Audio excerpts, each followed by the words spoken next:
No agenda, no bull crap, just real conversations. Thank you for joining us for the Middle of the Street podcast. I was in the studio the other day and it felt good. And Saturday, Sunday, Friday.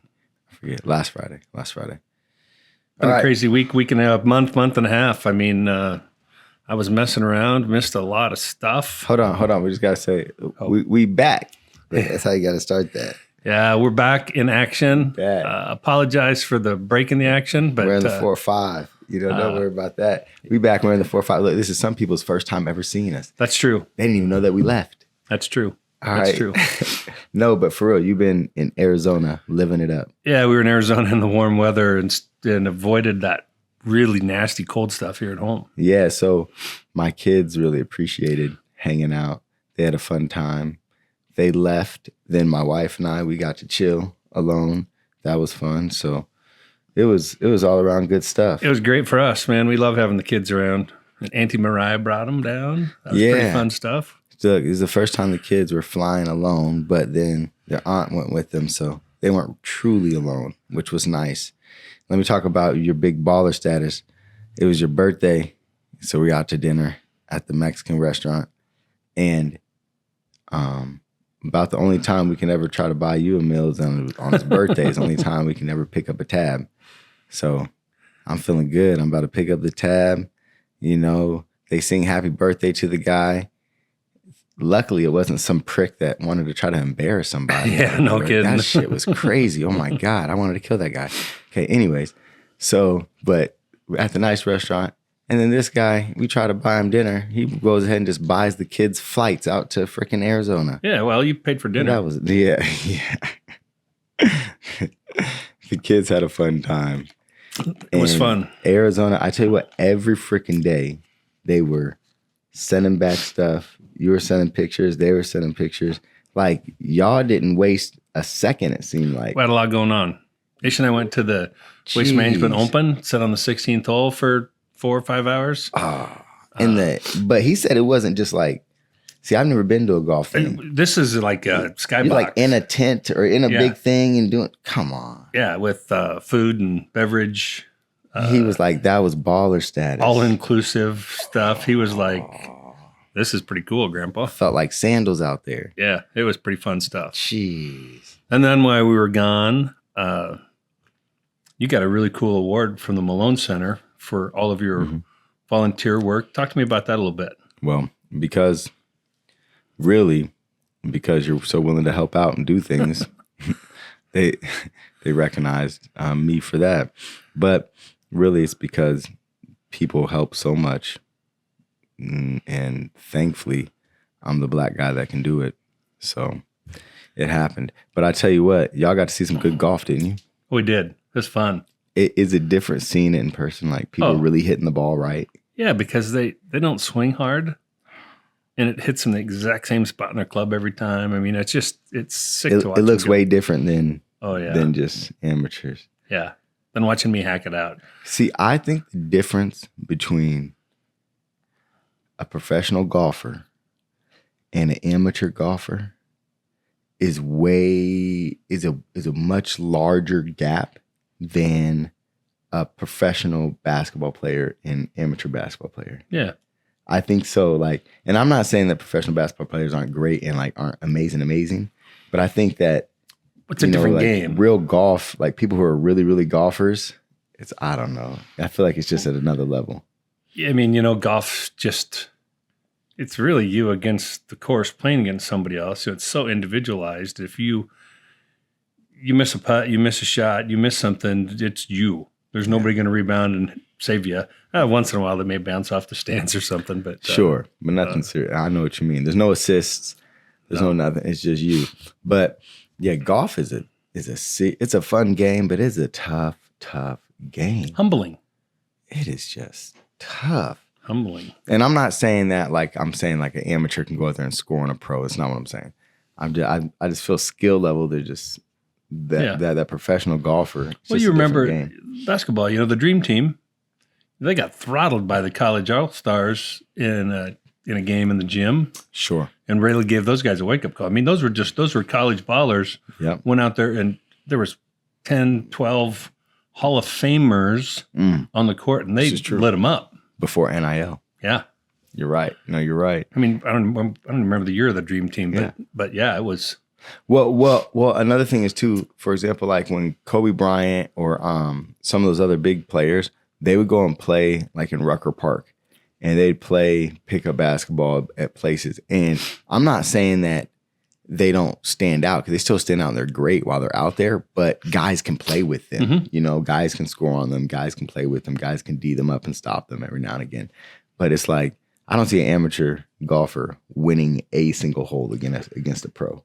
Well, maybe a hole, but yeah, consistently. I mean, that's the other thing about golf is it's not time. You got 18 opportunities to beat old man par. Yeah. And that's the round. Okay, like for example, if when you're in season, how many times do you golf a week? I try to get out twice, maybe 3 times. Okay. So when I'm in season, peak season here, right? I'm playing basketball twice per week, a lot of times with Ishma, right? And I just like, I feel like there's still so much more of a gap between like what pro golfers can do. It's just like they just have so much control over every shot. Yeah, and they hit the ball every day, and they're coached, and their nutrition. I mean, they have become athletes. They're not, it's not the, John Daly, who was probably one of the most gifted golfers ever, but, he was smoking, drinking, having a great time. God bless him. And I think Tiger Woods one time said, when John Daly was giving bad time about sitting down having a cocktail with him, Tiger said, man, if I had your talent, I'd sit in there too. But I got to go work at it. I'd be sitting there. I don't know. Yeah, I know I'm getting it all into it, but man, golf is tough. We just had it was a great time having the kids there.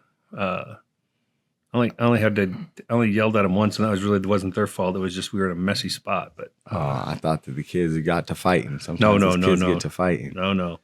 I also want to put a shout out. I saw John was live the other day, pouring concrete, getting footings in at the new Malone. Yeah, things the Malone cooking, is going. Yeah, I mean, so much of that money is raised.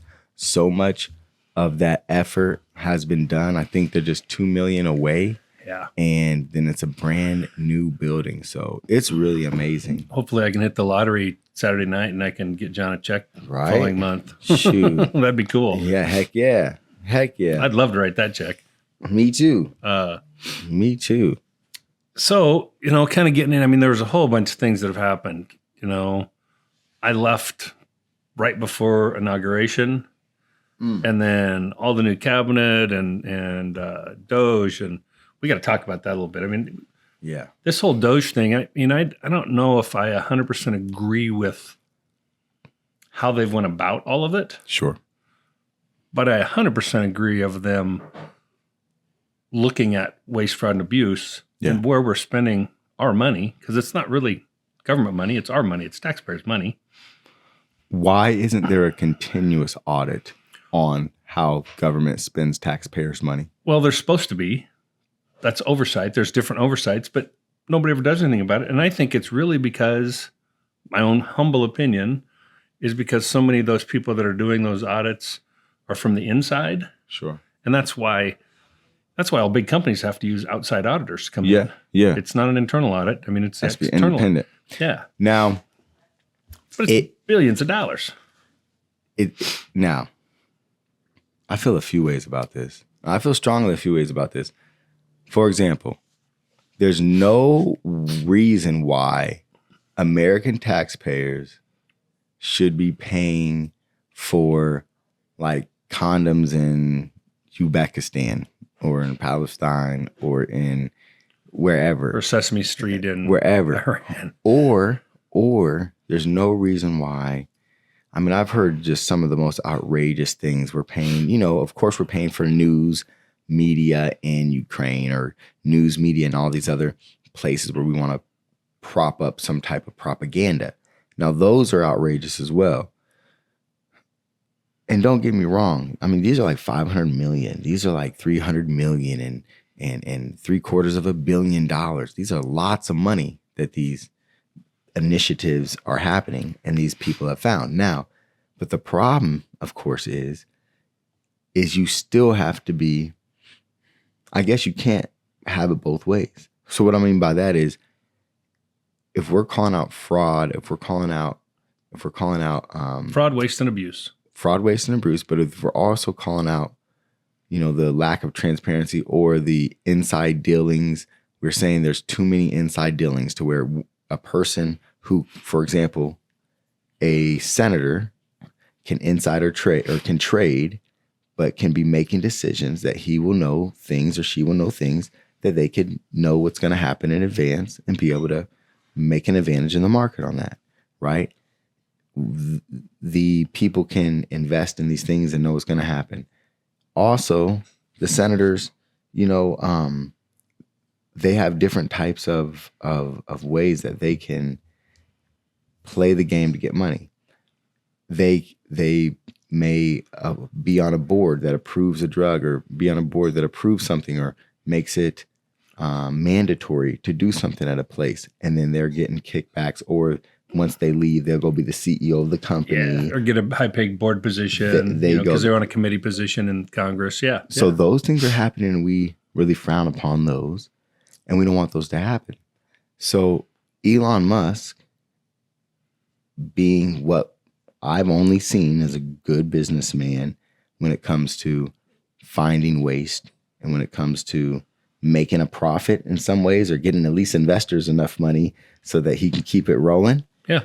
Now, it's hard to say that a person who's getting government contracts can then fairly assess or go out and criticize or audit the government when they're also getting paid by that same government.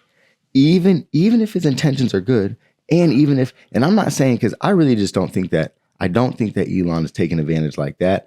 I think he's on a power trip and doing what he's doing because he wants to win. It's like a video game to him, and he wants to win. And I think his video game is actually going to help America if, it's done right, like getting the fraud. But it is a conflict of interest. Well, if he was just being awarded contracts, I'd agree with that. But all of them are bid. I mean, the only funky one to me, because he's the only one that's really got a sustained truck, which has still got all kinds of problems. When they gave him that big contract, Biden gave him a big contract. You talking about military, for the semis? No, military like pickups. That was something that came out. Trump was paying back for this $400 million. I think it was $400 million or $400 billion, whatever it was, some big contract for the truck.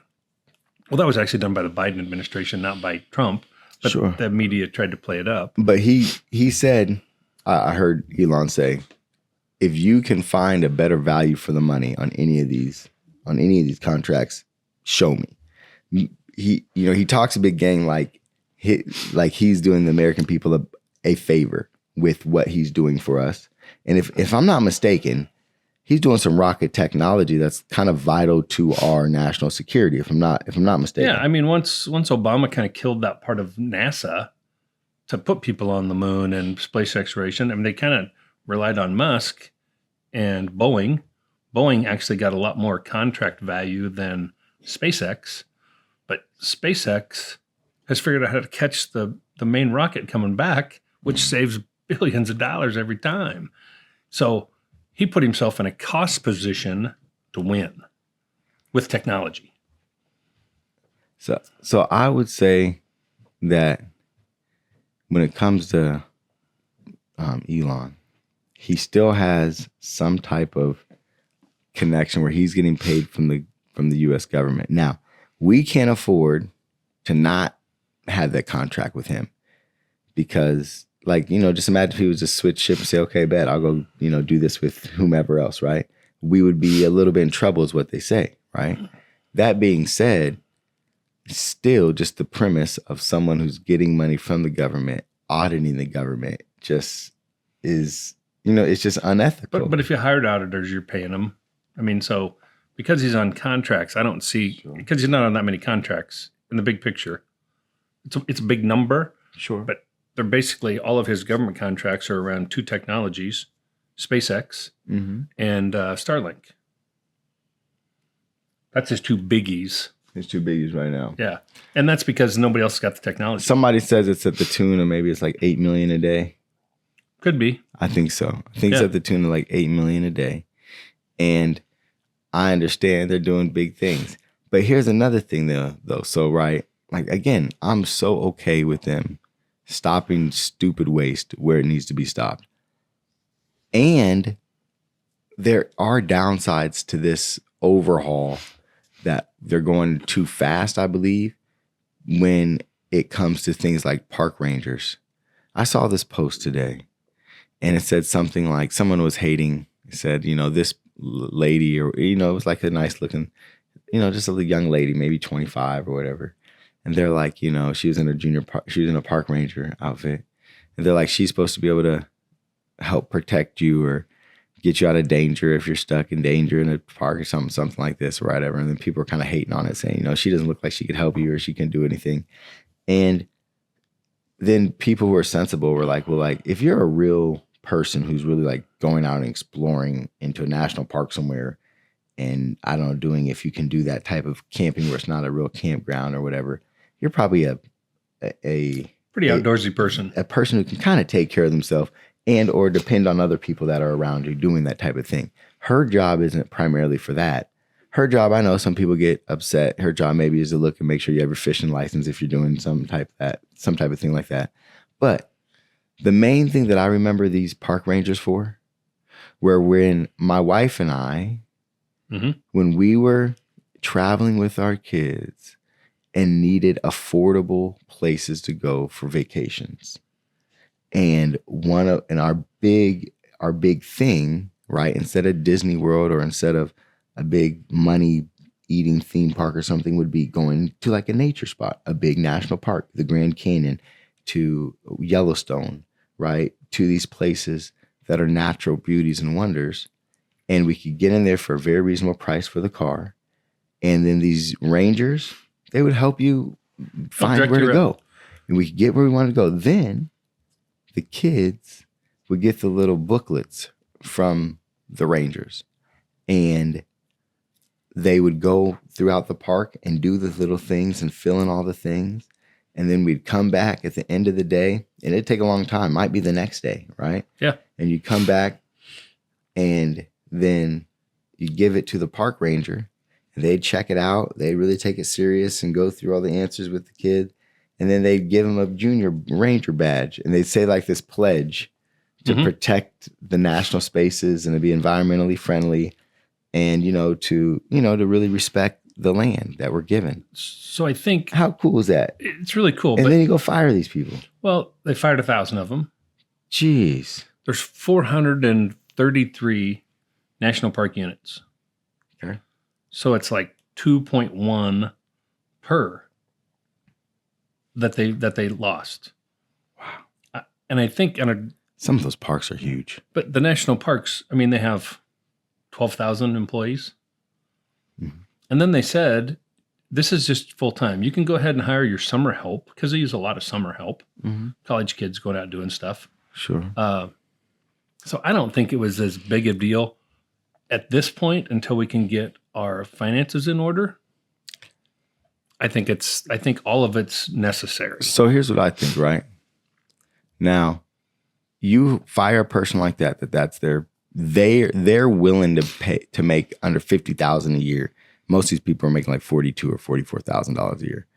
They're willing to make under $50,000 a year, right? To go and literally keep an amazing piece of nature clean and help people responsibly enjoy it. Then, right, and I think we did the math earlier. One of those employees, if they're $50,000, right, for 1 million taxpayers, that's 5 cents. For 1 million taxpayers, it's a nickel to keep that person employed, caretaking the land and helping to teach the youth. Then here's my thing, right? Okay, well, if we're going to say the buck stops, we have to stop everything. We got to be really conscious and we have to close the door on the spending. Then you can't spend $15 million of taxpayers' money to go and watch a football game. Yeah. Like, because that's just bull crap. Because $15 million, I'm sure you could do the math pretty fast. How much, if it's 1,000 of those people at 50,000 that he put out of work, what's that number? Okay. And you just did 15 million at a game and then 20 million at NASCAR. So it's really hard for me to look at you seriously if you're saying that we're trying to really save money, we really care about where we're spending money, that we have to be conscious about how we're spending money, and you're firing people that are doing good work and that are actually really working for a cause. I'm not talking about the money going overseas on some bull crap of gender studies or something. I'm talking about right here, a park ranger who's helping to keep the environment clean. But you can go to a football game for 15 million. That's crap, yeah, I think. I don't disagree with that analogy, especially one-offs, but one-offs don't bother me as much as reoccurring expense in a business even. Mm-hmm. If I've got a one-off for anything, it doesn't bother me as much as it's those ongoing expenses that have a tendency to leak and get out of hand, and they become sought after automatic payment type stuff that aren't needed. And I think that's kind of what they're trying to clean up. Mm-hmm. I did hear Musk today, he sent that email out last Friday, and you've got till Monday at midnight to tell me the 5 things you did. Yeah. And today he said, really, I didn't really care about the 5 things they were doing. If they'd have just responded and said, hey, I'm working on top secret stuff and I can't tell you, that'd have been fine. At least I'd have known, okay, they're working. Mm-hmm. But when you don't hear an email back from somebody, are they actually an employee? Are they actually working? Mm-hmm. Or are we just paying them and they've got another job? Sure. No, and I'm okay with all of that. So there's a lot of stuff. Yeah, no, I agree with that. And I'm okay with it. People need to work because that's a waste as well, right? But people that are getting up, going to work every day, it's like I just feel like they need to slow down so they don't mess stuff up. Because there's so many places that you can get rid of things. Now, I haven't heard them yet, and correct me if I'm mistaken. Have they said anything about shutting down one single of the unnecessary bases around the world? Military. Actually, that's part of the conversation going on with Europe, is to get some of those bases closed or skinnied down so that Europe kind of defends Europe. Sure. And we can get rid of some of those. Because I think we definitely don't need, I think we've got 800 bases around the world. And counting. And then we're still, every day we're making more munitions or this or that. It's like, I know what those one Tomahawk missile or something costs. Like, it used to be $1 million when I was a kid. So I can't imagine what it costs probably $5 million now. I can't imagine what it costs now. I'm just saying, like, one missile, that's the reoccurring cost that I think is the elephant in the room compared to the small things that they're going after. Like I said, I think a small thing is a park ranger. I think that's like, those are the last things that's, okay, now let's get to the park rangers and see if there's an abuse here. Like, it shouldn't start at the park rangers. Well, they started. That's what I feel is like, what? Well, they started with all the easy stuff because getting into DOD, you got a whole bunch of clearances to deal with, and that's huge. That's a third of our national expenditure is Department of Defense. Yeah. It's actually probably only a fourth now because we're spending more on interest every day than what we spend for the Department of Defense, which is crazy. Sure. So I think the speed, this is my own personal perception, is I think Trump knows maximum he has to get stuff done is 18 months. Because in 18 months, all of those congressional seats and Senate seats that are up, all those people are going to be out campaigning. So why not make the most out of 18 months where it's like, go and cut what really can save the country? Like, and I know I keep on bringing it back to park rangers, but it's like, it's like, that's one Tomahawk missile, literally. It's like, I can sign the pen and be like, hold on, stop production of Tomahawk missiles for one day. And, and all the people like that wanted to be cut, it'd be like 100-fold. That's what I mean. Where it's like, there's just a big, I guess, like, if I have a headache, right? I really want to say like, I want to drink some water. Like, I want to address the real issue. I want to drink some water, right? Not like, okay, I want a Tylenol right now. Yeah, I know the water is going to take 2 hours. But you got to stay hydrated. You know, but I know the Tylenol, that's, maybe 10 minutes, 15 minutes it'll kick in. But the water's going to take 2 hours, but that's what I really need. I feel like we need to be smart enough to, to go at the root of the problem. Like I said, I think he knows that war machine. He's got such a short timeline. But so does that mean that he never has real plans to fix it then? Well, I think he's trying to get them cut back and then bring back okay, we screwed up on this one. We need to bring back those people. We screwed up on, they've done a couple of those already. We screwed up. Hey, we shouldn't have done that. We got to bring these people back. Mm-hmm. Mm-hmm. Because he's a month in, he's got 17 more months. And at 24 months, it could be checkmate again. One of the houses could end up under Democratic control, and I get it. Having all the power at one place isn't always good. What do you think happens if he's able to put them $5,000 checks out? I heard about that. I think inflation will go crazy. I don't think we should do it. I think it should go straight against the debt. Straight against the debt. You think he said that just to, why would you even say that? Well, just to get people excited? Politically, it's the right thing to say. It's kind of like Joe Biden saying we're going to eliminate student debt. Man, I'm still waiting on that. Motherfuckers. Shit. They still didn't do it. Yeah. No. And he could have did it. He couldn't. He couldn't. He could have. He could have just really signed the pen. And then, a judge just tries to knock it down. Then another judge can knock that one down. The Supreme Court knocked it down. Just make it happen. The Supreme Court said you cannot forgive this debt and take it on to the taxpayers. But they're still doing it in some type of ways. They're doing some things through the Department of Education. People are getting it done still. So he could have did it. Yeah, so they've taken money from do what he wants. Taken money from the public schools and the Department of Education and paying off people's college loans. Yeah. And I don't think that's right. But again, just shift 10 Tomahawk missiles and everybody will be fine. That's at the end of the day. Or stop making those F-15 planes or whatever the hell they are. What is the F-16 or the F-17? The ones that don't work? F-35s, I think. Billions of dollars or $1 trillion and it never worked. Yeah, they still don't have it resolved. So, those are the type of things that just really drive me crazy. Yeah. We're spending our way into the wrong way continuously. It's kind of like how I used to put a lot of money into old cars and you just keep putting money into them, It's like, why do you keep spending on this old bullshit that's not getting you anywhere? That's how I feel like how we do our military. So to me, the government has their main function is to keep our citizens safe. First and foremost.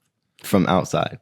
From outside, from inside. From inside. Both. Okay. Our government needs to keep our citizens safe. Okay. I think our military, because of what we spend and because of what we have, is a huge deterrent worldwide. Yeah. And I don't think anybody ever wants to try to invade the United States mainland. We've got this huge military that you have to get through, but then you've got everybody's armed or, a huge chunk of the population everybody's got a gun of our 300 million people, and some have multiples. Sure. Guilty. I have a couple guns. So I think the military spending and the safety aspect I kind of get. Yeah. But it's going to be interesting to me when Musk and his guys get in there and start auditing. The thing that drives me crazy, the Department of Defense has not. They've never passed audit, right? Yeah. So they don't know where all those assets are at, which is to me crazy. Well, how long? Look, if Musk really tries to keep going at it, how long before he winds up dead? Because if you try to get into that black book, he committed to. What I'm trying to see is you have trillions of dollars that are unaccounted for, and you know what that means. Oh yeah. So once he tries to get into that, is he going to be a dead rich guy anyway? He has a pretty good security force that are all kind of old special forces guys. It's going to take a pretty special. It's like a movie. I'm trying to think of It's a lot. It's millions of dollars, I think, a day he spends on his own security. It's a big number. That's gross. It's just gross to be in that type of position to where you need. Well, you think about financially, somebody would love to kidnap him to hold him for ransom. B, you think about all of the knowledge he has from sending rockets to outer space, that people would love to have that technology, his electric car technology. But the crazy part about it is he doesn't patent anything. He doesn't have any patents on any of his everything's electric open cars. source. Yeah, it's always open source stuff. Well, here's my thing. So how... He's wired different. Yeah, he's weird.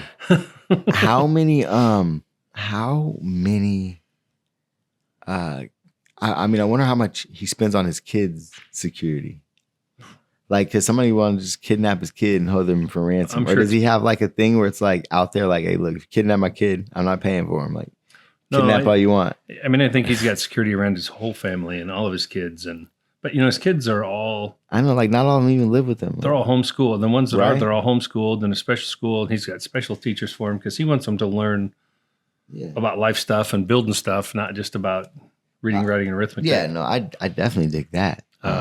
No, he's a different dude. But yeah, I'm still just on the fence of it's something about him.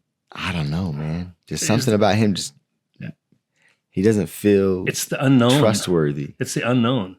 South African guy, abused as a child by his father. Has done some pretty amazing things. Made a shit ton of money. Spent a ton of money on R&D stuff. I read one of his biographies to build companies. I mean, it's crazy. And he's just wired different. Yeah. I don't know. Like, he goes on these like video game binges where he plays like video games for like 3 days straight and things. And I listened to him a lot on Joe Rogan. Yeah. Right. And I don't know, man. That guy's he's wired different. Yeah. But a lot of really smart people seem to be wired really, really different. I never have figured that out. Yeah, he's a different guy, but I don't know. So we'll see, I guess, what happens. But I really wish that they would slow down on. I wish they go as aggressive on the park rangers, or as aggressive on the bombs as they go on the park rangers. Yes, Department of Defense, IRS. Those are the next two biggies. The IRS is going to be tough. How much money is the CIA just throwing away? Well. That's the FBI. Like, how much money are they just throwing away every day on some bullshit? Well, that's one like thing making about, movies. That's one thing about now. The DOD, CIA, FBI, with all the new directors in there that Trump put in. Yeah, I think they're all focused on the same thing too: cutting money and finding out what the hell's going on with the deep state. Yeah, this is going to be interesting. Well, you think about this. The governor of Maine now said that she's going to sue the government because she wants, her state law says that they can let men play have competitions against women. Oh yeah. And trans sports. Yeah, and Trump said, well, we're going to shut off your federal funding. Now she came out and said, well, we're just going to collect the federal and we're not going to pay you. So now you're going to have everybody in Maine potentially like defrauding on. Well, they're going to be in trouble for not paying their federal taxes because that's not a state thing. That's a federal thing. So now you're going to have all these people in trouble with the IRS. That's wild. So you got to believe that she's probably I don't know when her re-election comes up, she's probably done. People really, I think, they feel emboldened by power, you know, on both sides. You know, you get a little bit of power, you get a little bit of people follow you, and then all of a sudden you feel like you're, somebody. So the two, Pam Bondi now has got the lawsuits out there for California, Chicago, New York, I believe, Maine, Colorado, for governors and mayors basically saying you can't come in and take away illegals because we're protecting them. And she's like, it's federal law. So I'm going to put you in jail and sue your ass federally for this. And you're going to go to jail. That's wild. That's pretty crazy. No, that's really wild.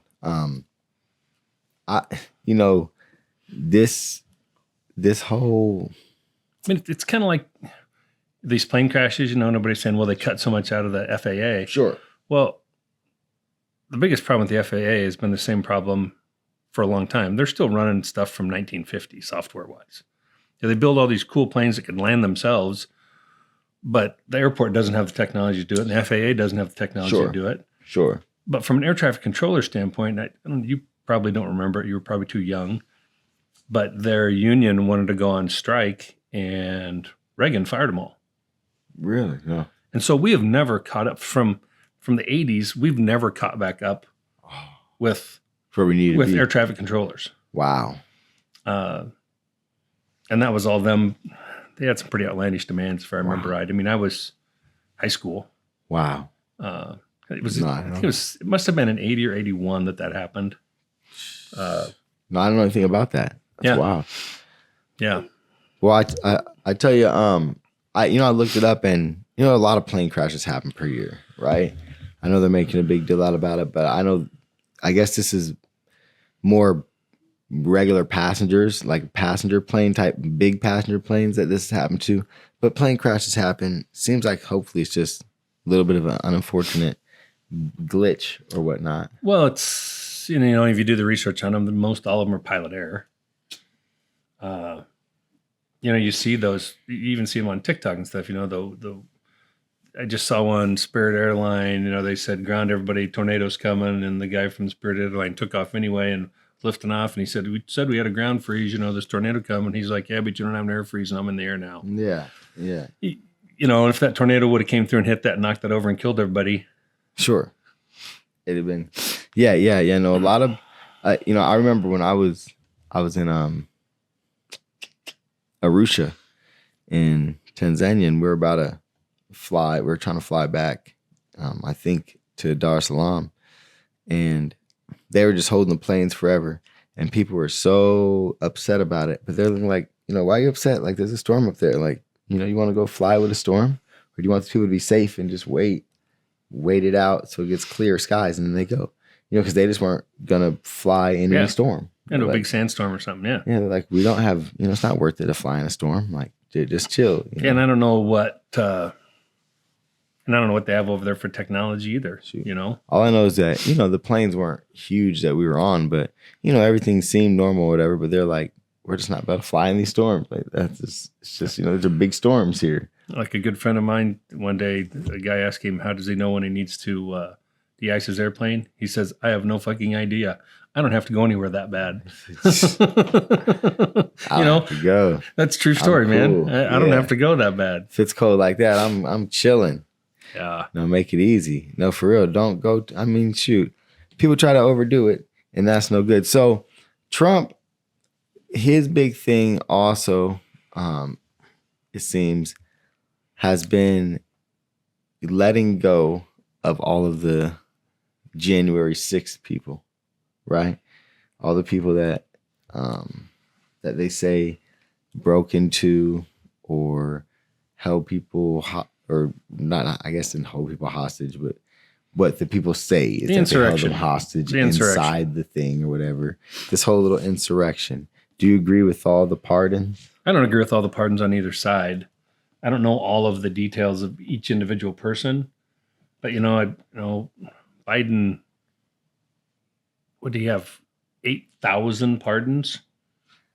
I don't know. That doubled plus what anybody did in their entire. I think it doubled what Obama did. Big Biden wasn't playing. And you pardoned people that weren't even charged or convicted of crimes to pardon them for a timeline. I still think that that's going to end up going through the court system to see if that's real or not. Because if it's real, then that's just saying, that's giving any president a license to have his own little mafia over here doing all kinds of things illegally. And then Big Daddy's going to pardon them. Wow. Even if you don't get caught. Even if you don't get caught. Yeah. No, that's the thing. It's like, you're just good for life. Like, don't worry about it. No, that's crazy. That's really crazy. We know. I don't like that. I mean, we know about Fauci, but so when it comes to those guys in the January 6th thing, they, well, I know that Trump also, like, I seen a couple people that were pardoned that literally like weren't even there, but they maybe like, I don't know, said something about it on social media, or they, did some talking to some people that were there, and then they get they literally got 9 months for that or something. Yeah. Yeah. Well, and there's some people that were they were charged but never even sent to court. They've been sitting in a jail in Washington for 3.5 years. Oh, that's crazy. And then there was that gal, he just pardoned the other day. And I don't remember all the circumstances, but it was like an African-American mother who got like 40 years for something. She'd served half her sentence. Trump pardoned her on the balance of it and said, hey, I want you to be kind of help on pardons going forward because what do you call it? The pardon czar? Yeah, well, not czar, but no, that's what he said. Did he call it pardon czar? He did. But he said, I want your input on these people because I'm sure there's a lot more people out there that were wrongly convicted, like you were. Sure. And I need somebody like you to look at them. Yeah, no, I did see that. I thought that was pretty cool. No, I did see that. I really did. I thought it was there was another lady who, man, this lady like helps run his campaign, or she does something with his campaign, and she's worked for him for I think years or something, and maybe 11 years. And then she had like a substance abuse problem, and instead of like basically just firing her, they, like helped her and supported her through rehab, and now she's still running her same position. Don Jr., he's the one that facilitated, I think it was either Eric or Don Jr., it was one of the boys that did it. I saw that. Yeah, that was pretty cool. Yeah, I saw that. It seems like, they help where they, I don't know, everybody's human. Just like our DOT drivers, back in the day when I worked for a private company, Linweld, we had a 2-strike deal for a drug test. First time, we want to get you counseling. Of course, you can't drive. You can't do any of those things till you get, so many negatives in a row. Sure. But, we want to help you and not fire you. Second time, you're gone. I mean, you can't do it to us twice. Yeah. But that was, I thought, really compassionate. Lots of companies, one and done. Sure. Yeah. 100%. So the crazy thing, did you hear about this golden ticket? Oh, talk about golden this. Card? Okay. Explain this to me. So you know about the green cards, okay? Oh, how does one get a green card? You apply for them. Okay. Through immigration. And it takes a long time. It does. Do you have to be like asylum or asylum seeking? You've got the asylum seeking ones, and then you've got the H-1Bs for work. I mean, there's all kinds of different classifications of green cards. Okay. So I guess in 1990, Congress had this foreign investment available for people who spent $1 million on a company, employed at least 10 people. That was back in 1990. Okay. They passed it. Okay. So now Trump said, hey, I want to do a golden ticket deal where if they pay us $5 million in cash and then come over here and build their buildings and do their manufacturing or just live here, and pay a bunch of taxes here. Sure. It's a pathway to citizenship. Well, I looked at that, and if you had 1 million people do that, that's $5 trillion. Yikes. I mean, we're what, 36, 38 trillion in debt? Is that where we are now? Yeah, but you did that for 10 years. I mean, if you only resolved half of it if you only got 500,000 and put that directly to, $2.5 trillion every year against the deficit, against the debt, and then got rid of the deficit, at least it's going in the right direction. 100%. I thought that was pretty out of the box thinking. I don't know if you heard this. That's wild. Now I just lost his name. Not a Trump supporter. Used to own the Dallas Mavericks. Mark Cuban. Mark Cuban the other day. I heard him, and I don't remember what show he was on because I wasn't watching. I was listening to it. Yeah. And he said, the problem right now is if you gave the Democrats $1 and you said, you got to go sell these for 50 cents, they'd get 50 people together and 6 months later still wouldn't figure out how to do it. You give Trump $1 and tell him he's got to go sell it for $2, I'll guarantee he's going to go sell that $1 for $2. He said he's a salesman at heart. And I think there's some truth to that. Yeah. Yeah, you got to sell that thing. It's like this treaty thing working and the mineral thing working with the ceasefire with Ukraine, Russia, and the European Union and all that stuff. Yeah, yeah. If we can actually sign that for the rare earth mineral stuff, we get our $300 billion back in probably 10 years plus. And they get half of it. I mean, Ukraine's keeping half the money. Ukraine.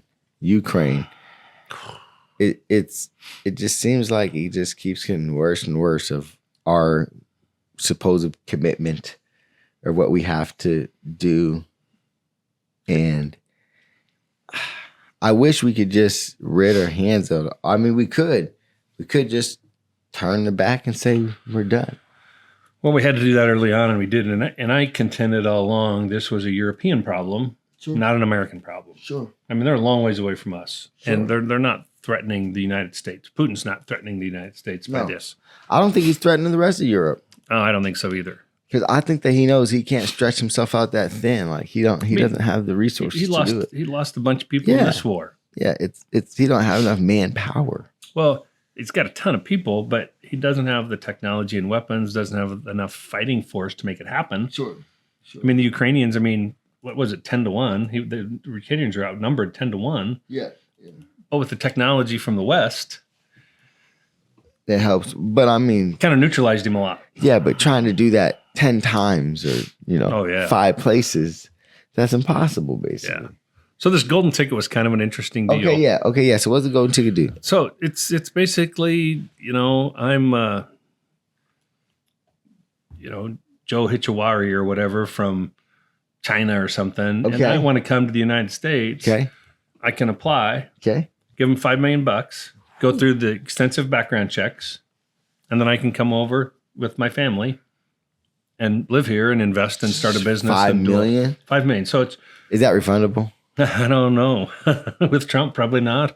But so let's say that through background checks, we spent $100,000 per person on it. Family of 5, so we spent $500,000 to get $5 million. Okay, it's a pretty good deal. Yeah. And they're going to come here and they're going to buy property. They're going to pay property taxes. They're going to pay state income tax. They're going to pay Social Security. They're going to pay income tax right off the bat. So I don't see it as a losing, and you're not going to get again the poor, unproductive people running, and you're not going to get criminal element at all because it's $5 million and they're going through an extensive background check. Sure. If they have to go through the same type of background check that I had to go through from an ATF standpoint, yeah, I got confidence that they're not going to get any bad people in.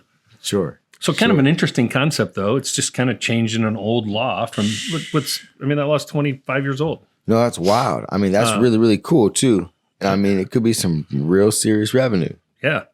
And at not that now, what's the rate of people coming over right now, non-documented? Or okay, when Biden was there, do you remember any numbers? When Biden was there, they were like 1,000 a day, and now they're like down to like 300 a week. So that's like 365,000 a day. Yeah, I mean it was crazy what they're getting a day. I mean, how many? Did like 20 million people come through or something? Yeah. Literally, that's just what they know that came through in that 4-year period. That is wild. It is. Now, so that's why I'm saying, like, man, that strength in numbers is wild. Like, that is a lot. Oh, that's a lot.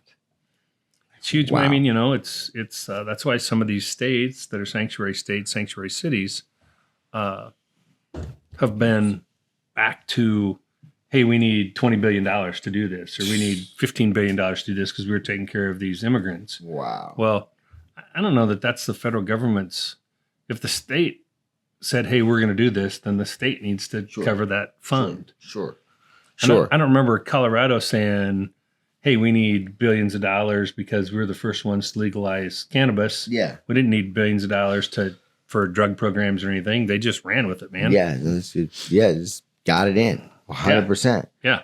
I don't know. Yeah. So the other thing that's exciting, I think is even more of this MAHA stuff, this Make America Healthy Again. And RFK Jr. is hit the ground running. He's just arguing with everybody. Like literally, like I don't know how this guy keeps his mental focus, how he keeps physically ready to go when people are constantly just trying to, tear his perspective down. I mean, they're just taking shots at him all day, every day. I mean, nothing's off limits. It seemed like now they're talking about his drug use when he was younger. And they're like, he was an intravenous heroin user for 10 years or for 11 years. Could you just imagine flipped the other side around, right? If they were talking about a recovery person in his shoes who was a liberal, if they were talking about him, which is like basically calling him a recovering junkie. Like, that's wild. Could you imagine the type of backlash there'd be? I know. It's, and right now, I mean, I get it. The Democrats got really destroyed in November, losing everything. Yeah. And they know their hands are tied behind their back.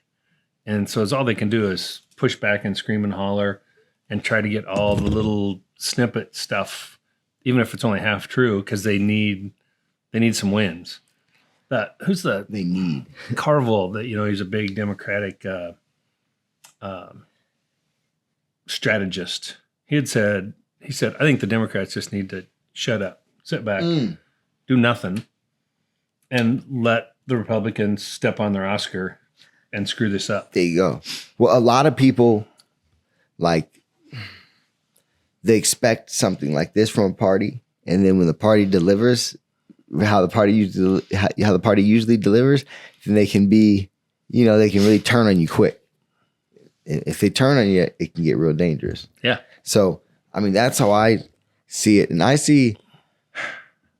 guess what I just see, I just want the importance, or I'm not losing the importance on how important it is for us to keep our civil society. For us to keep what we have built and to just make it better. Because right now there is a lot of people, I think, that are ready to just watch this thing burn down. Yeah. I mean, it's people, I think there's people around the world, not just in this country, but around the world that are ready for the United States, or thinking the United States is going to be in another civil war, just boom. And, we've been the world's police. The world's changed so much that I don't think we can be the world's police anymore. Yeah. I mean, I think it's 800 and some bases we have around the world. And that's so many. I think it should be half that. Yeah. I mean, if we need to keep that many people deployed around the world, put them in half as many places so you've got, cut down some redundancies. Yeah, definitely. And reduce some costs, because technology is so much better. It really is wild what AI can do. Like even just 6 months ago, if I tried to tell it to make me a video clip of something, couldn't really do it. Even now, it can do it. Yeah. Like so much better. And it just gets better daily and daily and daily. I wonder where that's going to go. Well, and we're so good at AI as a country, and the technology, but we're going to run out of electricity. We've got to build some nuclear power plants. And that's what actually some people are actually doing that are building these big AI data centers. Yeah. They're actually putting in small nuclear plants with it, or trying to get it permitted to do so, because they know they can't keep up. Well, and I mean, it creates so much power. Like it's astronomical, the efficiency that you get out of it compared to what it is environmentally. It's off the charts better. Nuke power. I mean, it's wild. Yeah. It's wild. Now, don't get me wrong. Like, I'm no proponent of anything that's going to hurt the land. And I understand that eventually, right, these power plants will hurt and kill everything around it or whatever. But that being said, we just got to get smarter to where we can do it without doing that. Well, but you think about all of our nuclear power plants that we have operating today, most all of them in the United States, were built in the 70s, late 60s, early 70s, with 1950s designs. We are so much better today from an engineering perspective, from a redundancy perspective, from a safety perspective, from an environmental perspective. And the new plants don't need near as much uranium because they're so much more efficient at using the uranium that it's not as, it was like, Bill Gates was working on, and I'm not a huge Bill Gates fan, but he was working on those nuclear power plants to use our spent fuel. Oh. And during Trump's first, and he said, hey, we're not going to share any technology with China. Sure. Gates had already wanted to, because they wouldn't let him do it in the United States. Obama said, no, you can't build them in the United States. So he was already working with China to build them. Wow. And supposedly his plants, he could have built, I don't remember the numbers of plants, but it was a lot. And we had like 250 years worth of used uranium that we could reuse and not have to enrich any uranium for that long. Now, now we're to the AI side. So maybe instead of that's 250 years, maybe it's 100 years. Sure.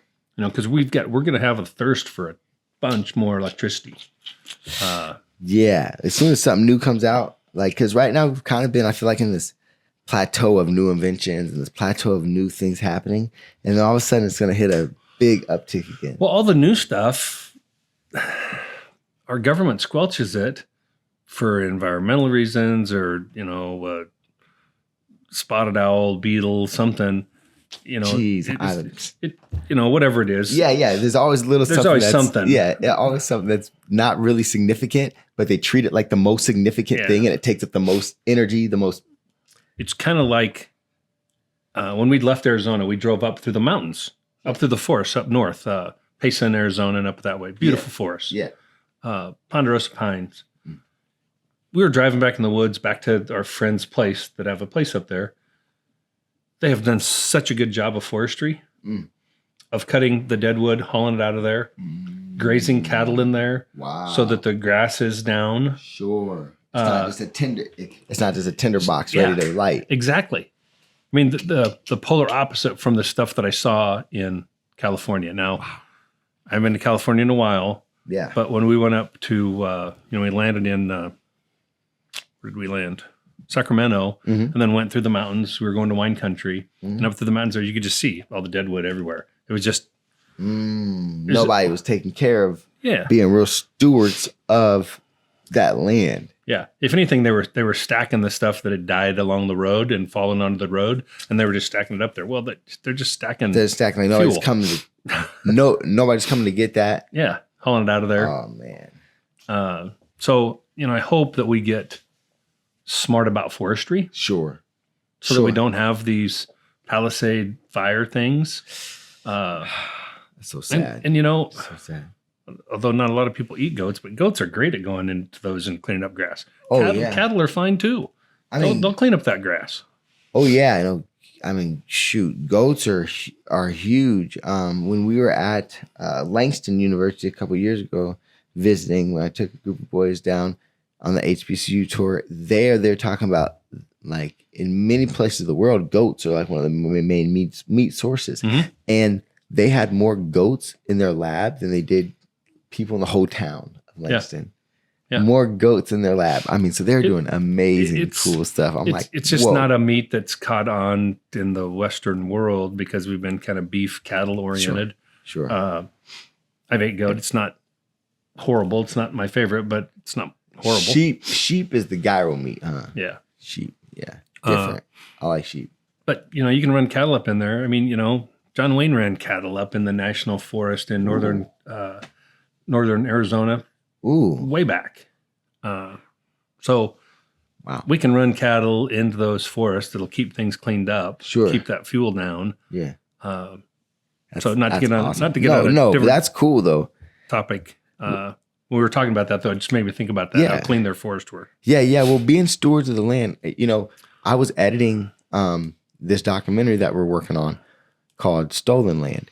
And one of the things that the lady was talking about, she was from the Southern Ponca, and her people, the story is just so sad and so heartbreaking. But the people were forcibly moved from Nebraska. They had a trail of tears where they were moved from Nebraska up by the Niobrara on close to the border to South Dakota as well, and had to walk all the way down to Oklahoma to what's now Ponca City, Oklahoma. They made them walk. Now, what's crazy is But she was talking about how it's so important to be stewards of the land. And she was saying that part of their culture was to know, when to move around and to not stay in one place all the one time or all the time, because that's going to then injure the land. It's going to bring, it's going to use too much of the land. But then you need to go somewhere else to help the earth regenerate itself and to help, play your part and your role there as well. And so part of playing your role, and it's like these people have this, all these beautiful properties out in California, out in there, and all these things happening. Well, how come you can't come together for your beautiful property to caretake it and to do what you need to do and to come together as a community? And, because if everybody comes together as a community and works together, it can get done pretty quick and it can get done. So there's so much federal land west of the Rockies that's kind of part of the problem is it's federal. States have been to take care of it. Federal helps. Yeah. But if the state government and the federal government isn't going to take care of those forests and stuff, then I think we need to figure out a way to do something with private industry to do that. Your shirt was thirsty. Yep. Look at that. We need to figure out how we can do that with private industry. Yeah. To do that stuff and to keep it healthy and utilize it. So have private industry there, but keep it in the, to where it's still parkland. Okay, so I don't know, a lumber company. Okay, we're going to give you a lease of this, and we're going to tell you which trees, but we're going to allow you to cut down X number of trees every year. You got to replant them, and you can work out throughout this 1,000,000 acres for a 10-year period. Be sporadic. You can only use this much of the land, and then it kind of keeps it sustainable, but also economical. And it makes them clean it up as they go. Sure. No, that makes sense. That was kind of part of the problem of, even I hunt up in Canada, beautiful forests, but they used to do forestry there and now they don't anymore. Well, there's just piles of logs and piles of stuff. Ooh. Good news is it's really wet up there, and so they don't have that as much. But Canada burns lots and lots and lots of acres every year. They just burn. Really? And nobody talks a lot about them. But what, is that like controlled burns? Or? No. Most of them you get north, they have big fires and they happen. Wow. But they burn themselves out. It's just Mother Nature, man, taking care of itself. Sure. No, that's something else though. It's craziness. It's crazy. Man. Okay, really quick. When you were in Arizona, how far away from Sedona were you? Oh, 2.5 hours. Okay. 2.5, 3 hours. 2.5, 3 hours. Okay. Yeah, I still want to get. That's a beautiful part of country. I got to get there. You need to take the family out there to Sedona, do Grand Canyon, and then go up to Arches National Park up in Utah. See, we haven't done Arches. We've done Grand Canyon, but we need to do Grand Canyon again with the kids this age. Yep. Because it's spectacular. Oh, yeah. It is it's amazing. And figure out a way to do the helicopter tour. I'm afraid of helicopters, man. After the Kobe thing. Yeah. I know it's clear skies up there. Yeah. They don't go. If it's not safe, they don't go. But it's different. But you get to see a way different perspective of the canyon than standing on the rim and looking at I'm stuff. Sure. I need to check it too. The shadows from the clouds make all of those formations look different. I've done 2 helicopter rides there, and sure, they just always look different. Wow. I want to check that out. That's going to be cool. I'm definitely going to check that out. And if you're going to make the trip, take the long way around and go to the north rim or the west rim. Instead of being on the Arizona side, get on the other side of it. There's not as many people, and it's a different perspective. I've never done that. That's on kind of my list. I'd like to get that figured out because it's supposed to be pretty cool from that side. I bet so. Less commercialization, less stuff, but way cool. It's just more nature, nature. Yeah. No, that's a real energy when you're down at the Grand Canyon. Megan and I want to hike it. We want to go in it, and because you can raft on the Colorado River for a long time. You better go quick. What do you mean? I don't think you want to wait till you're 60 to do it. Oh, I get it. Yeah, I get it. I was like, what do you mean? Like, we got Old man things- times can pick up I was to like, catch up. we got things to do. I Yeah, know. but no, but I really, because that's I mean, there's some really cool things down there. I Oh, think yeah. that we don't even quite comprehend or know about still. There's still some little parts of the world that still have a little bit of mystery to them, and are still not not all the way. I think totally explored. Alaska. Oh yeah, Alaska's a real frontier. Now, that's crazy up there. I mean, you fly on the other side of the mountains. That's the only way you get there. See, I just can't do. It's just too cold to mess around though. You go up there in August. It's Go not, in August, yeah. not crazy. Yeah, it's not cold. The mosquitoes are like huge. They're not horrible. It's not crazy in It's Alaska. not crazy. Not as crazy as Canada. Okay.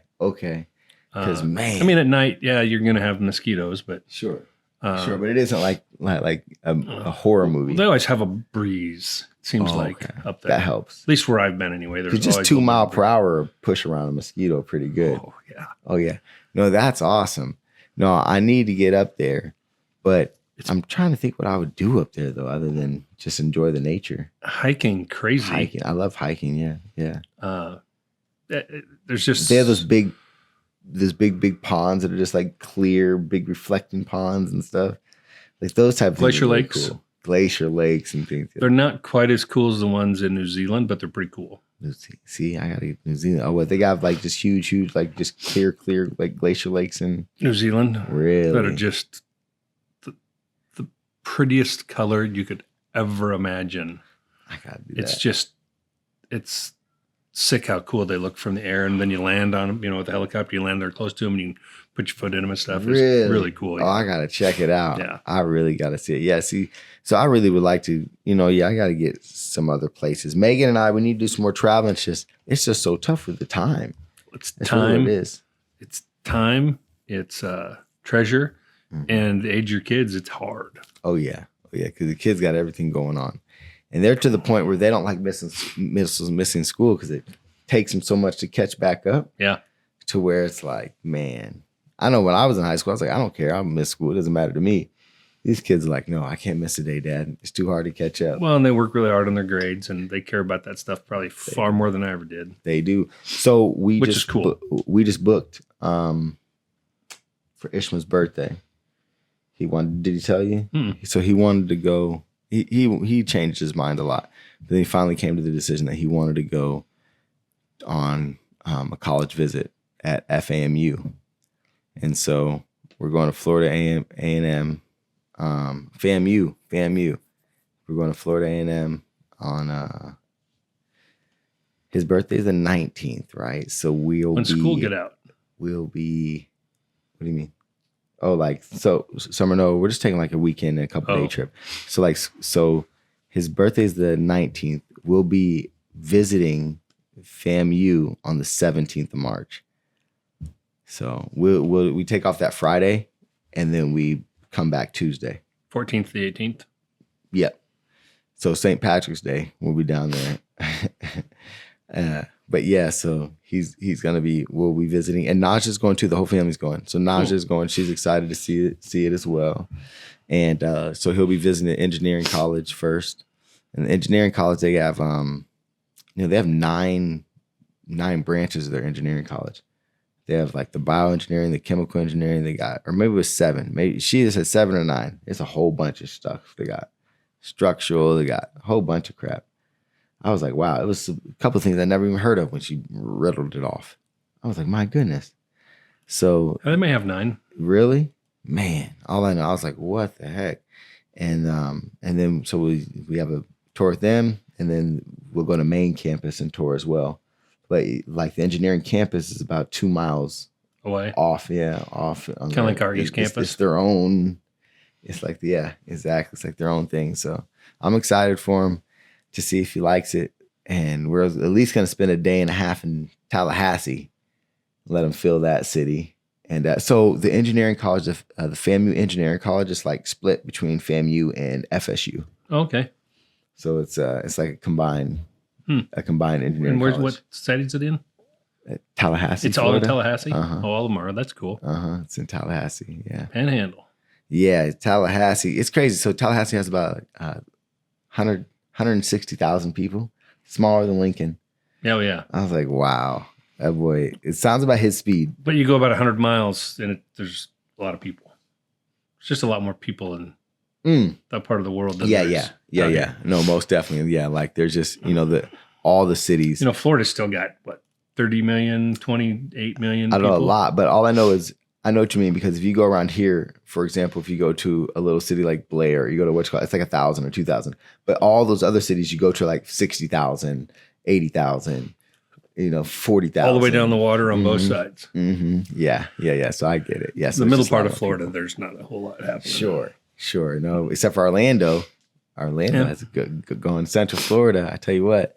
But yeah, so Ishmael's excited about that, and we got some cheap Allegiant flights and go do it for him. And but it's his 16th birthday, right?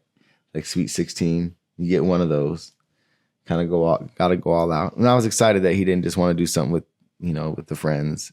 He wanted to rent out a gym or something. And then the other day he's like, Dad, I just want to go on a trip and go see the college. And I was like, all right, fine, we'll make it happen. Cool. What are you gonna do? Well, it's a better adult option. I want to go see where I want to go to college. It is. Knowing he's a couple years away still, but it is. It really is. He's going to want to be locked in early and apply early. I know him. You know it. He wants to know exactly that he's ready and he's all in and all that. Yeah, it's crazy. And they were so this is set March 17th. They were already booked fully. But since we're coming from Nebraska, they squeezed us in. So that's crazy. Like, well, you know some people there. No, I don't know anybody. No, I've never been to FAMU. Oh, really? No, I've never. So that one, so that school also has like the fabled, a lot of people say they're the best band, but FAMU is known for like really the best band. Yeah. Like best marching band. So that'll be fun at football games if he does go. I'll be excited to go to a couple football games. Oh, yeah. And go see it. So what else is happening? Just his total, he's got all of his whole teams together now. Yeah. Bonji was kind of a crazy one that's now going to lead like number 2 in charge at the FBI. What's the one guy that they didn't really like? The Patel? Cash Patel, but he made it. Yeah. He made it. Well, the Democrats didn't have they had to get some Republicans to stop him. Okay. Anybody. So they really didn't have too much of a say. They drug them all out as long as they possibly could. Mm-hmm. And that's one thing that's much different. So 37 days in, Trump has his cabinet done. Mm-hmm. That normally is a 6-month drag out deal. Sure. It doesn't happen that fast. Sure. I'm pretty surprised that it happened that fast, but it's because they have all the power, right? Yeah. Well, they have all the power. They've stuck together, which isn't normally what Republicans do. They don't always stick together. So they can see what really, really happens. Yeah. So it's, supposedly they've agreed to at least have this one big, beautiful bill, as he keeps calling it, to have no income tax on tips, no income tax on. Well, it passed the House. Yeah. Right? Yep. No Social Security tax either, right? Yeah. It's going to kill it all. So if that really gets passed, see, my grandparents, right? They've been so concerned that Trump is going to cut their Social Security, right? And I believe multiple times, if I'm not mistaken, he said he will not touch Social Security. He did. Okay. Now, one thing, like him or hate him, okay? And I'm not saying that I like him, everything that's doing, or that I hate everything he's doing. I compartmentalize it. But he seems, especially this time, to be doing exactly what he said he's going to do. Everything he said he's going to do, he's just been doing it, right? Like it or not. If you like it, then you're like happy. If you didn't like it, or if you didn't like it when he said it, then you're really not happy because he's doing it, right? And he said he wasn't going to touch Social Security. So that's what I told my grandpa the other day. I was like, hey, look, he said he wasn't going to touch Social Security. And everything he's been saying that he was going to do, he's been doing. So you probably have nothing to worry about. So It sounds like he might get more money because if it's not taxed on it, then you're going to get more money, right? Yep. That sounds like a win-win. You know, depending upon, I don't know the percentage of people on Social Security that actually pay income tax. I just saw the bracket. It's like if you get under 20,000, you don't pay anything. If you get 20 to 42,000, I think it's like you're taxed on 15% of your Social Security. Yeah. And then if you over that 40 to 80 or something like that, it's like you're taxed on 45%. And it tops out at 80. Yep. Uh-huh. Yeah. So I think it could be a good thing. And that should help at least the upper, lower, and the middle class people that are on Social Security should really, really, really help them. So now when it says no tax on tips, so now you can tip on the card and not feel bad? Yeah. Cool. Once they get it done. Very Because cool. Once they get it done. Well, you know me, I like to tip in cash when I can. Yeah, you know, just no, that's cool. they're working hard. No, they are. It's a cool thing. Well, the number was something like 45% of people that get tips, they're all in cash anyway, so they're not claiming anything. Or 45% of their tips are cash, so they don't claim it, that part of it. Yeah. Which was kind of an interesting statistic. And that's probably moving us. That's, probably part of that whole piece is probably trying to move us to a digital currency. Sure. I mean, I think I hope I'm dead by then, but. Man, I hope it never happens. It's scary to me. Yeah. To always know what you spent money on. Because then Big Brother knows everything. Oh, everything. So that's it. It'll go to a barter system once it goes to that. People will just start bartering shit. There'll be an underground currency for sure. Well, that's what Bitcoin is. Sure. I mean, that's what some of the cryptos really are. You're right. Why the government doesn't like them. But it's still not real and tangible. No. It's weird. It's still just in your phone. I don't know. I don't like the whole feeling of it. I do like the feeling of cash and being able to have actual money. I dig it. Even as dirty as it is, man, I still like it in my hands. I mean, for real. Like you got to keep something good on you, or it's bad news bears. No, but that's, I hope it never really gets there. But yeah, they definitely are. So no tax on tips, no tax on overtime, and no tax on Social Security. Yeah. Could he have thrown in commissions? Shit. Fudge. Overtime's pretty cool. Well. So instead of calling it a commission, then you just call it overtime. Or a tip. Oh, or a tip. You got a tip. That's some of the things that could happen that's going to be funky in the whole tax code. Because there's going to be people that game it today. They're going to game it differently. Yeah. So I could maybe say, hey, that was my tip. Can I claim it as a tip or does it have to say it?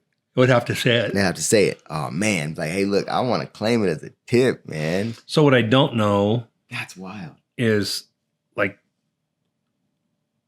so tips today, they're claiming it, and this is kind of the tough thing from a Social Security standpoint. Okay, so they're claiming this tip, and the employer is recognizing the tip, so they're both paying Social Security on that tip money. Well, if there's no tax on it, and maybe it's just going to be no federal income tax. Yeah. Maybe there's still going to be FICA, Medicare, state. Okay. Maybe that's where they're headed with it, because I haven't seen the actual verbiage. Sure. Because you got to be kind of careful with some of that stuff where it really cuts Social Security, it cuts Medicare, it cuts some of those things. Yeah. So they got to be kind of careful with some of that. Again, I always go back to cut some of that military. Stop playing with me. Stop playing with me. All that military money. If y'all don't stop playing. Well, I just like them to know exactly where they spend all the military money and make sure we're not paying $20,000 for a bag of rivets. Oh, we are. I know. That's the waste there that they got to get rid of. Oh yeah, that one. Yeah. I've heard. We are paying $1,000 per bag of laundry. Yeah. And it's like, stupid stuff. But hey, then you know what I was thinking? I need to get my shit together and be the contractor that's doing the laundry. Well, what was it the Pentagon spent on sushi? It was a huge number. It was like the same thing that the Hillary spent on pizza. Yeah, it was like $1 billion, or it was a shit ton of money. That's what I'm saying. You know what sushi probably means. Well, and They code that shit. The whole Haiti thing, that's coming back to life about more of that Clinton Foundation money. Yeah, well, only 2% of the money got to Haiti. Yeah, of course, man. They don't play. Wasn't the Red Cross was going to build all these houses and they built 10? Yeah, they're not playing out here for $2 billion. Haiti always is going to continue to get the worst of the brunt because people hate Haiti. What I mean by that is like there's a real disdain and hate for Haiti because it was the first free nation that was a slave nation. They're the first people to have an independent nation. And you know how much money they had to pay France in reparations just to be free? They're still paying today. Really? Yeah, it's pretty gross. But I tell you what, man, those islands, those places that are like spectacular paradise or whatnot, I don't know, man. Sometimes I feel like why am I doing it so wrong? How come I just don't live on one of those islands? Like this shit is just so perfect out there. I wish, when we were young, we just moved all the kids and just did it,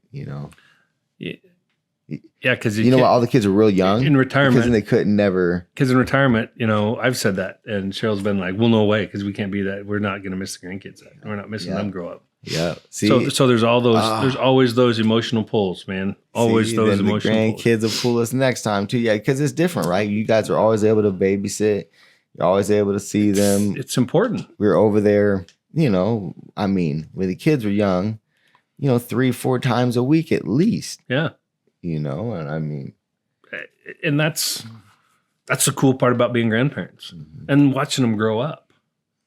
And they're getting big. You see, Ishmael, he's growing. Yeah, he's grown a lot in the last year, last 6 months. Just the last month, really. He's just been just. His pants. I don't know how you guys keep him in pants. Everybody's going nuts. They got to be getting shorter and shorter all the time. Luckily, I'm so glad he goes to private school. And we buy him a couple pair. He cool. I know. Thank goodness. I tell you, I always said that our kids going to private school, at least the girls for sure. Yeah. I saved more money in clothing than what I spent on tuition. I wish that was true. A little expensive. Why do they want so much money? Because they're really good, though. Because it's worth it. It is worth it, and she's happy. She loves her school. She loves the environment. She loves the sisterhood. She says, it's a real sisterhood. How cool is that? Yeah, well, it's an all-girls school, man. It's perfect. It's a sisterhood. But, they're not. I don't think her mom would have been so happy if we just sent her to an all-girls school. If these girls were as nice as these girls are at her school, they really are, I don't hear anything about a bullying. I don't hear anything about, you know what I mean? Just really nice, wholesome stuff. I'm so glad that she's there. And got rid of so much pressure. Oh, yeah. Get rid of all the boy pressure. Oh, yeah. It's well worth it. Don't get me wrong. It's an expense that we're happy to pay.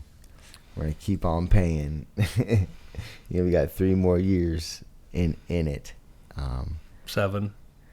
Oh, yeah. I forgot about the baby girl. Baby girl was... I'll help you with the math, brother. Because she's going to... She really wants to go. She really wants to. It's a good school. I can't be mad at it. I'm going to have to clip it out. Now... We've been doing some college basketball, and gosh, it's so fun. College basketball is really fun because stuff changes so fast. It'll be 5 possessions and it's a different game. 9-0 runs, 12-2 runs. Those are fun. I'm not saying if you're on the right end, I'm not saying we've been super successful, but they've been fun. Okay. Yeah. Now, we have. Duke plays 3 more times before the tournament, before the ACC tournament starts. Yep. And I'm saying Duke is going to cover all 3 times. I don't even know what the spreads are, but they're at home twice and then they're at North Carolina. Yep. They cover them all. They beat the brakes off North Carolina. That's what I'm saying too. I want the 21 plus on all those games if they're not already at that, but they probably are. They probably already start out like a 23, 24. Yeah, maybe not on the road at North Carolina. Maybe not on the road. North but the rest of them are all going to be pretty high. Been Oh man. But they've got somebody ranked in there too. They played. I don't have Auburn. Well, you said Wake Forest, and then you said Uh, because Wake Forest probably isn't ranked. Then the next team they play, but so there's that one. Then there's Florida. They've been so inconsistent. They just Florida State. They have Florida State, Oh, Florida State. Wake Forest, and then at North Carolina. So what's Florida State's no threat, right? Yeah, none of them's ranked. I think that was Auburn one I was looking at that had somebody ranked in there. Yeah. So I like Duke to do what they're supposed to do and cruise the rest of the season. Yeah, so Auburn has 4 games. They're going to play Ole Miss today. Mm-hmm. Saturday they're at Kentucky. Mm-hmm. They go to Texas A&M. Kentucky's ranked 17th. Yeah. A&M's 12th, and then they go. Alabama comes to Auburn Again. Okay, so look, SEC is the toughest conference in basketball by far. Well, I think from what I've watched, these guys they're just so darn athletic. And I mean, I've watched Big Ten basketball. I'm just not impressed. I've been watching the Big East basketball is usually pretty good. I'm not very impressed there either. ACC's just athletic up and down. The ACC just isn't there yet. Yeah. Right now. I mean SEC. SEC. Oh yeah, SEC is just silly, man. Athletic up and down. They're just going It's right now. the Big Ten's the bruisers. I mean, it's no different than football. It's a Well, and they just Illinois fell off. Indiana is not really doing what I thought they would. Michigan State fell off. Michigan fell off. It's just we'll see though. I mean, we'll see what happens in the tournament. Michigan State. I picked Michigan State tonight against Maryland. Yeah. I like them. Yeah. I got a Maryland, and I got a Michigan State and Butler, the upsets. I picked the upset ticket because I like Butler. They play strong. They play hard. They can take a team to the wire, it seems like. So I like what Butler has. They're my favorite Big East team. That's my sleeper team is Butler. And then Drake. You seen Drake play? I did. They got all the D2 guys. I'm not gonna. I think Creighton's still a Sweet 16 team. Depends on where they get bracketed. Yeah. They can play.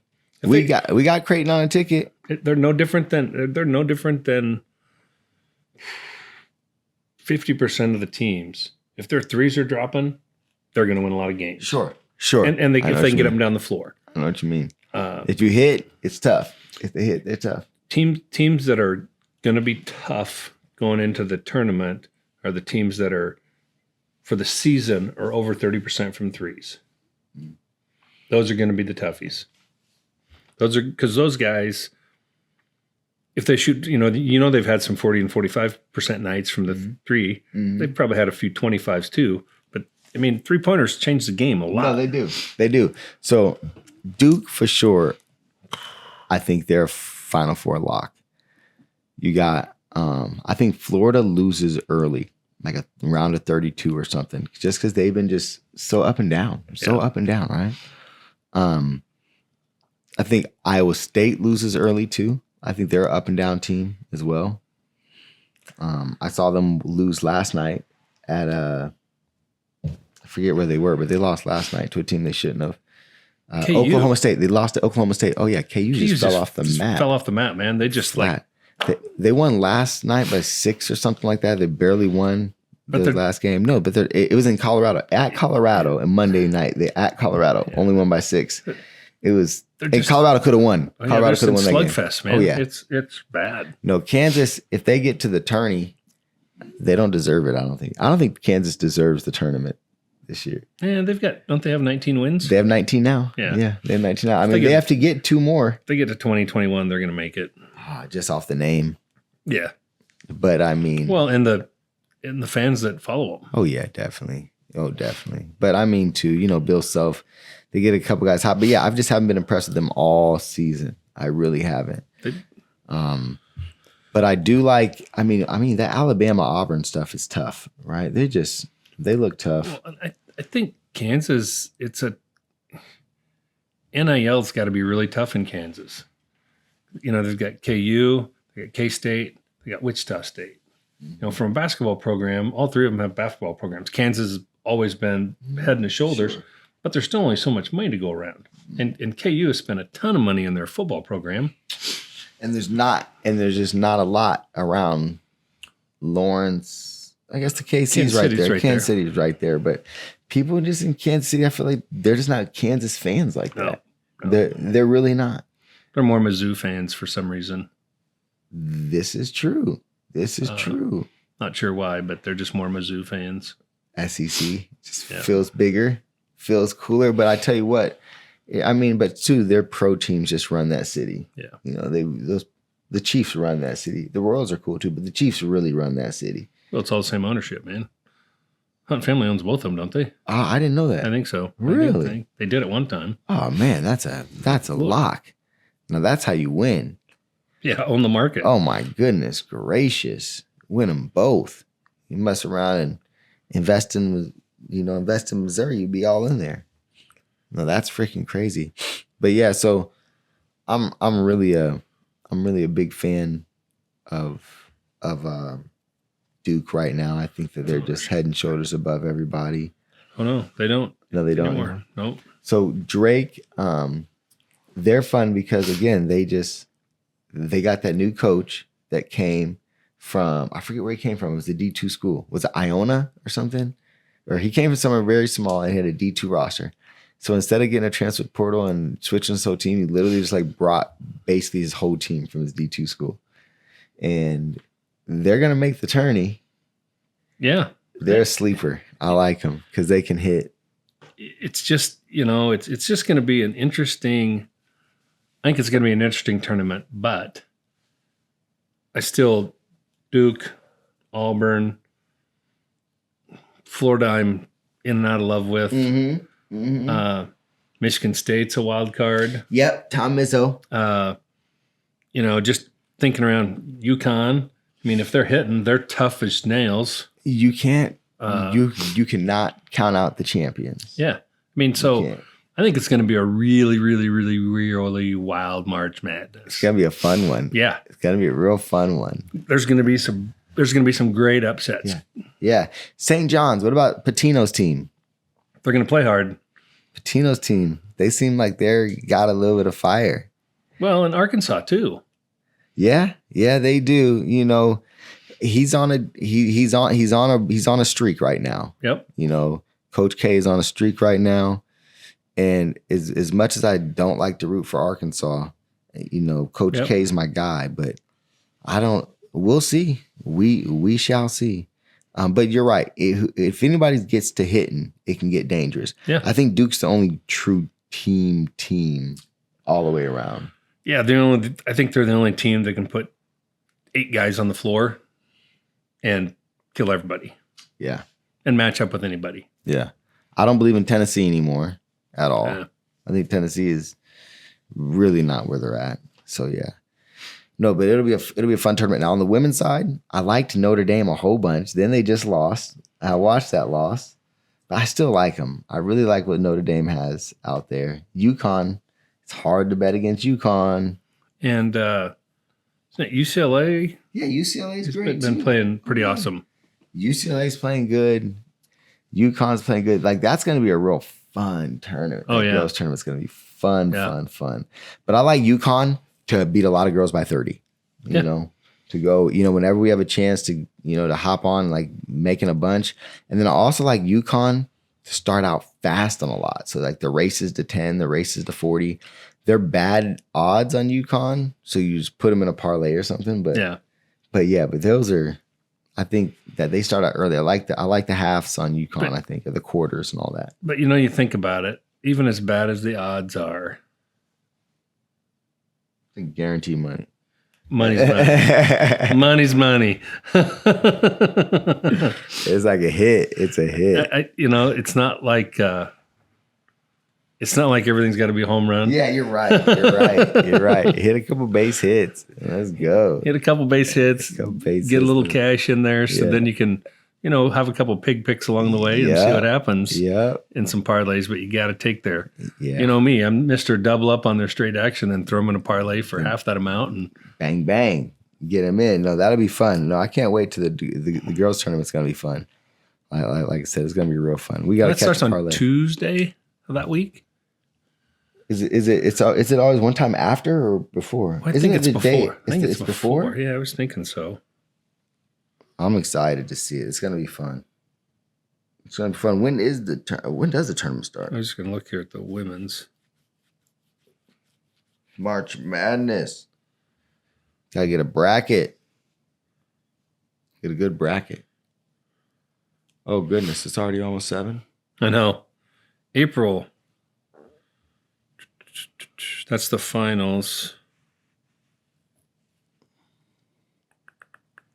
When's the play-in, too? The play-in's fun. Oh, goodness. We got to get down to... The selection shows March 9th. The shoot. March 9th is already selection? Wow. March Madness prediction for February 25th. I think I just saw that, yeah. I better not be out of town.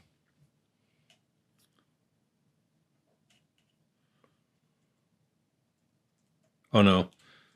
No, that was just, they posted this, so it must be, come on, man. Here we go, March 9th, 2025 dates. Schedule.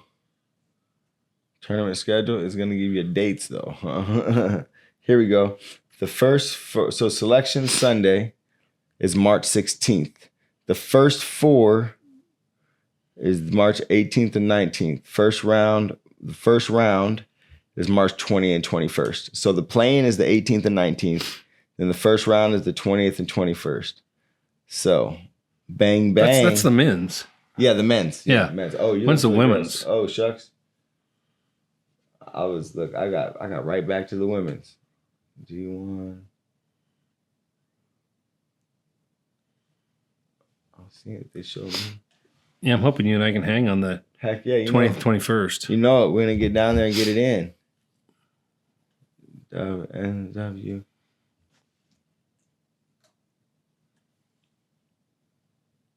March 19th. Yep. The first 4 women's college tournament will start with the first 4 on March 19th.